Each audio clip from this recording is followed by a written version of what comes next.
Superb performance. Wow, an incredibly strong victory. This is the world number 18, Hans Ninja Nunchucks Niemann. He's playing with the white pieces in this one at the FIDE Grand Swiss round 10, and his opponent is the world number 4, India number 1, Ramesh Babu Praggnanandhaa. They're playing for top spot and a place to the candidates, which gives them a road to world chess champion. So much on the line, and what a phenomenal game. Opening like this, I mean, yes, these guys beat each other, but the clinical nature of this game, the robot-like precision, you would think Stockfish is playing here. This is absolutely incredible. The bishop develops. We're in a Rossolimo variation, very sharp fighting line, and these are some of the main moves available to Pragg. But he goes for the 6th most popular,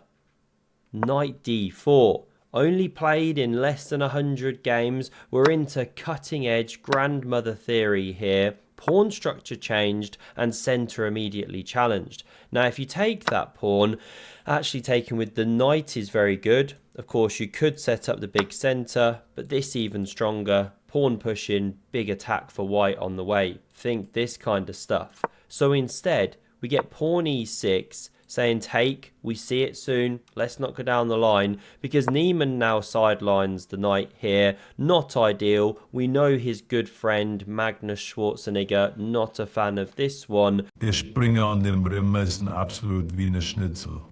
But this is the point. After the bishop is kicked back, knight e7 takes, the knight's going to soon rotate into the game, defend this pawn, and if you take, not played, it also comes here. Bishop going back and pawn pushing. And because white sets up the big centre, and after castles you can once again start attacking, it means it's difficult for black to defend. Problematic. So the pawn wasn't touched. Instead we got castles. Niemann now defends it here, and after knight c6, preparing to gobble it, we see him thrust forward through the centre. Now moving the knight, actually playable. Then you take here though, white is a pawn up and setting up the big centre. So instead we see takes. Pragg saying, okay, if I'm going to be a pawn down, I want them doubled, split, a real structure only a mother could love. The knight now centralises, and after d3, pawn d6, we get these ones going into the blender. Queen e2 takes the file, bishop d7 prepares to challenge, and this one finally develops, looking for an exchange there, so Praggnanandhaa goes for the pin-win action. A natural unpinning, queen f6, and things start spicing up. Now how much are they in their prep here? No clue. We're pretty deep now, 18 moves. By the way, if you want to play these incredible openings or learn the first 5-10 moves, have a look at Lotus Chess, link in the description. Incredible app that actually makes learning openings fun. It gamifies it. The crushing lines are out of this world. Take a look. Niemann plays rook ac1. And if you take the pawn, the problem is this invasion is not only horrible to face, doesn't really matter where the bishop goes, themes are the same, you then push on with d4. You interrupt this connection, bishop's going to drop, it's only got one square, and over there it's completely locked out the game. You can get a line like this, you even start having back rank issues. Double attack, double threat, you're about to get mated down here, back ranked, branked, all sorts.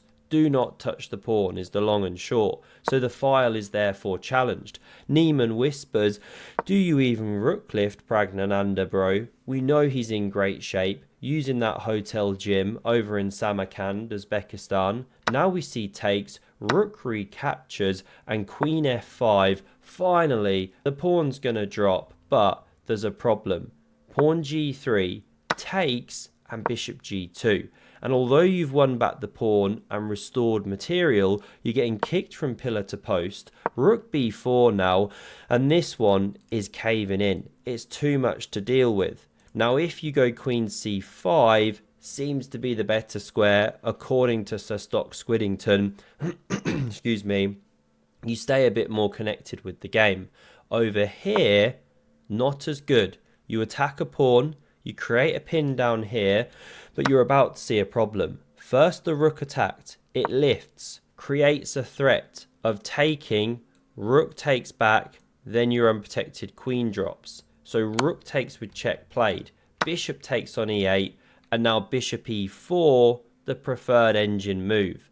But in the game, queen e1, hitting the loose bishop, still protecting here, saying, okay, if you take me and that stuff, I'm taking here, crashing through to your king, and apparently king f8, best to cover the bishop, but Pragg does this one, and we really start to see the sorry state of this queen, a bit stuck out in Siberia there. It's fine if you're going to play some frozen Russian lake chess with former world chess champion Anatoly Karpov. There he is in his trunks going for a dip, but it's not ideal if you're trying to enter the game. You're going to end up like Chill Loren if you're out there too long. So we see bishop d5 now from Niemann. That one was attacked. He now defends. He also x-rays. So king g7 and queen e4. A centralized monster of a piece. It's stunning. Covering the rook still, maybe checking, and it's what we see because Pragg unleashes a tactic. Bishop takes on d3. And if you take the bishop, your rook drops. So you're well advised not to. Check is the best move, and you'd love to step back. Well, maybe not love. But if you do it anyway, you get bamboozled down here. That's actually a checkmate. So let's run back. f6, forced, very stinky. King getting ripped open. a3 now to cover the pawn, cover the rook. And if you go for this check stuff and this, well, the king just steps to f3 and there's actually nothing. No attack. Niemann's in the driving seat, winning. He's soon going to invade. Or here. So in the game, we see bishop e2, not the best. Bishop f5 stronger. h3 from hands. Hate that move. h4 had to be played. Surely, you big wuss. Now we see queen c5 trying to get them off, but no. Niemann plays queen e4, threatening to invade here, also hitting the bishop. They woke the moke. Go moke, go broke. The Moki Bear's in complete control here. Apparently you should go queen c5 best, but this was played low on time, allows Niemann to cover the pawn, and the rook can now swing in many of these lines. Bishop b5 stops any rook invasion here. You could force it with pawn a4, but instead Niemann switches. This invasion would be horrible and decisive. Queen then starts munching the f-pawn, so the king steps back. Queen d4, king g7 covers the pawn, and rook f4 puts the icing on a 38 move crushing cake, baked and delivered by Hans Niemann. What else is there to say? Chess speaks for itself.